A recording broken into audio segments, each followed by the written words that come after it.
Hi, I'm Elaine Ewing, and I'm here for my Instagram Live series, Understanding My Research Process.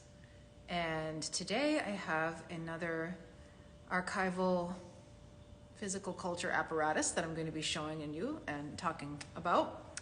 Hi, Dolly. Hi, Sean. Just going to wait a couple minutes for people to join in, and then we'll get started. Hey, Estros. Hey, Jen. I have a special piece of equipment to show you today that I'm excited about. I've had in my collection for a while, kind of just collecting dust. Hi, Judy. So I thought it'd be a nice time to talk about it. Hey, Joseph. Hope everyone's having a nice night so far. Hi, Patty. I just saw Patty. So today I'm going to show you a piece of equipment that is from, I don't know the date. I know it's like late 1800s, early 1900s, because that's the time period that the guy who invented it would be doing that type of work.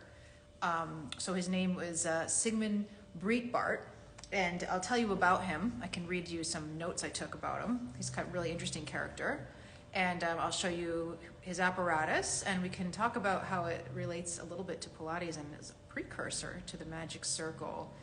If you think about it.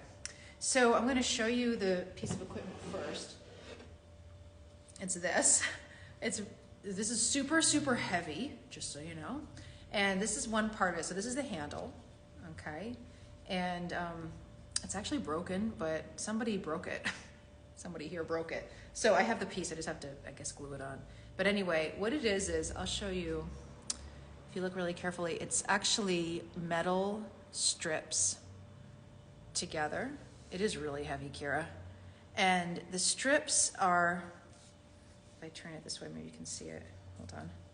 There's little spaces between them, okay? And it's a curve, so there's a handle there, curves, and then there's another handle. So it's actually almost like half of a magic circle in a way, right? So if you were to hold both handles, you could pull, right, and bend the steel. Okay, it is so hard. But the thing is that the way you would use it would be that you would take the steel bands out and make it easier. Okay, so you could take them out and you could use one, and then when you got better at it, you could add one, and you get stronger and stronger, you start to add them, and then you start to be able to do these exercises that he created for it. He had a course, like a chart of exercises that you would get with this apparatus, and it'd tell you how to use it, and then he had some different exercises you would do with it. But most of the exercises are just really like about bending it in different like body configurations. So you're always bending the steel, but your body is in different positions while you're bending it. Okay, so pretty good workout, right, for your powerhouse and for your arms, right? Everything, your whole body. Really good. But I think as Pilates teachers, we can see the similarity between this, right, and the Magic Circle, which I have here too, of course. Right here, so two handles, strips of metal together, and you squeeze, right? And again, you're always squeezing, but your body is in different positions, right? Just like how we use the Magic Circle today. And what Sean is saying is that this is, well, Magic Circle and the Breitbart apparatus is a spring, okay? It's called a leaf spring. Sean could definitely talk about that much more than I could, so because he knows so much about the spring science behind springs. But that's what that's called. It's called a leaf spring. So that's the steel bands together like that work as a spring. Okay, so for those who are just joining in, so this is, we know, the Magic Circle, right, put together by strips of steel. Okay, this one is 3, I think, 3 or 4. And then we also have less heavy Magic Circles, right? So this is 2, okay, a lot easier. And then we have the Breitbart Muscle Builder apparatus this is 4 strips, okay, bigger, 2 separate handles, so it's not a full circle like the Pilates circle, but it's the same idea, right? You bend it and then put your body in different positions, and then you can gain strength by working that spring tension, okay? So I'm going to tell you a little bit. I have some notes here I can read about Breitbart, because he was actually a pretty fascinating person and extremely famous during his lifetime, although I don't think People today really probably don't know very much about him at all. So he was born in 1883, okay? Reminds me of Joe. He was famous for his strongman acts while he toured with a circus across Europe and the US, okay? So now let me go down to where I had my notes. Here we go. I made some better notes. So he was born to an impoverished blacksmith and his wife. It says, legend has it that Breitbart discovered his phenomenal strength at the tender age of 3 when he was able to free himself from an array of falling heavy iron objects that trapped him on the floor in his father's blacksmith shop. So it's kind of similar to Joe, right? He has a story about his childhood and what he had to deal with at that point in time that made him into the man he became, right? He was a professional strongman by enrolling in various positions, from a performer in a traveling theater troupe to a circus acrobat. Again, very similar to what we hear about Joe, right? That's how he got started with movement, right? Traveling circus, performing like that. I think Joe was more of like the living statue, right, than an acrobat, but same scenario, right? So the chances are that Joe had heard of him, Breitbart, before. Very good chances. And we'll hear more about that as I keep reading, and it definitely seems that he probably had heard of him. One day, he was showcasing his strength in a market in Germany in 1919, and he was spotted by the director of Circus Busch. At that time, it was the biggest circus in the world. So then Breitbart joined that circus, and he became known as the Iron King. Okay, he was an instant hit, and soon he made the transition to vaudeville theater, where he attained cult status as a performer in Vienna in the early 1920s. The German city became engulfed in Breitbart mania, with one reporter announcing that no one talks of anything else, right? Very likely that Joe, especially being in Germany at that point in time, was aware of him, okay? And his apparatus, right, which was this sort of magic circle, magic half circle. Okay, so Breitbart became the subject of songs, films, merchandise, and even Christmas cards. Okay, so some of the strongman feats that he did, I'm just gonna read them because they're really interesting. Having stones broken by sledgehammers on his chest. I have a picture of that. There we go. That's him under there, Breitbart. So he's having stones broken with sledgehammers while he's underneath, okay? Bending iron bars into floral patterns. I have one of those too. So my little picture's covering part of it, but what this is a picture of is that right behind my picture here, there's an image that is that pattern that he just bent that steel into. So he had a picture of the design, and then he copied it by bending the steel. And part of that is why, he invented his apparatus. There was actually something that strongmen did. It was called steel bending. Some people actually still practice it today. And you would do things like this, like what he's doing, different patterns, or even just spiral it around and make a circle out of it. So his apparatus was based on that, like practice for that, but also kind of selling the idea to people that you can become strong like me and be able to do that and use this apparatus, and you'll get stronger at bending steel, right? Because you would be bending steel to do it. Other things that he did was biting through iron chains, tearing horseshoes in half, lying on his back and supporting humongous weights such as an automobile filled with passengers or a parade of elephants. All right, so this was the one that I thought was like crazy. Lifting a baby elephant, climbing a ladder with that elephant, then holding a locomotive wheel by the rope in his teeth while 3 men were suspended from the wheel. Okay, so not like Joe at that point, not at all, but pretty interesting. All right, so then he came to the U.S. in 1923, just a few years before Joe. He was similarly successful and famous. And then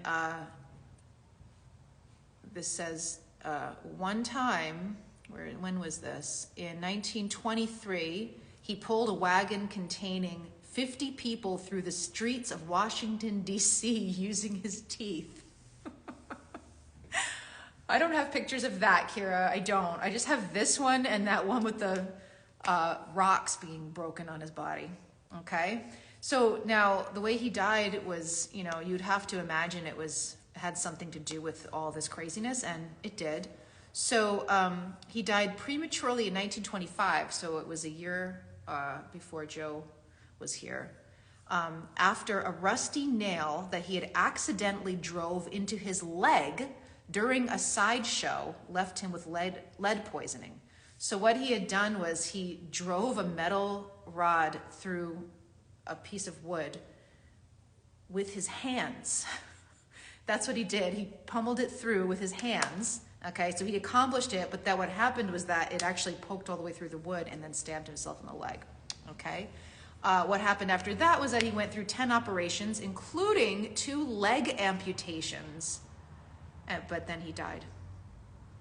So that's pretty crazy, right? And that's the story of Sigmund Breitbart. But what we have today, other than his story and some pictures, is his apparatus. So this is one of them. This is an original. They're very, very rare. I've only actually seen this one. I've never seen them for sale other than when I found this one. But I thought I'd get it because for me, and as a Pilates teacher, I thought Magic Circle, right? So you hear all that story, you have to imagine that Joe had heard of him, right? And that he had probably seen this advertised because Breitbart had ads out. He had a book. I can show you the image of the cover. Muscular Power, that's him. Definitely not cool to be doing that to the tiger, but that's what he's doing on the cover. And let me see if I had any other pictures. This is actually probably not going to translate well on Instagram, but oh yeah, there it is. So this is his ad for this thing. Okay, so the direction chart for the Breitbart's Muscle Builder Apparatus. So what you can see is just like that, the handle, right? And then what it is it has these like metal plates. Let me see if I can hold this easier. So this piece and this piece are that little clamp that you can see there, and then you can see the 2 screws, right, that go in. And then these are the metal leaves that layer in, and you can see how you would take them out, right, if you're going to start, and then you can add one in at a time as you get stronger. And then you can see it says direction chart. So with this, he also had pictures of himself doing the different exercises that you could do with it. Okay, so let me take this down. There you go. So that's my little presentation on the Breitbart Muscle Builder Apparatus, okay, which I think of as the precursor to the Magic Circle. Pretty much, probably almost everything that Joe designed was influenced by someone out there had already made, and there's a chance that he had been aware of this and that he made his Magic Circle knowing that this kind of thing was possible, right, to make. Joe's Magic Circle came later. I don't know when he started the circle, but if this was late 1800s, early 1900s, Joe's Magic Circle was much longer, further down the line than that was, right? Maybe 1930s, 1940s would be my guess for the Magic Circle, but either way, there's a chance that he was influenced by this. Okay, so that's it for tonight. Hope that you enjoyed that, and I will be back sometime next week, perhaps, and do another one. Thanks everybody for joining me. I'm trying to think if we have anything new coming up.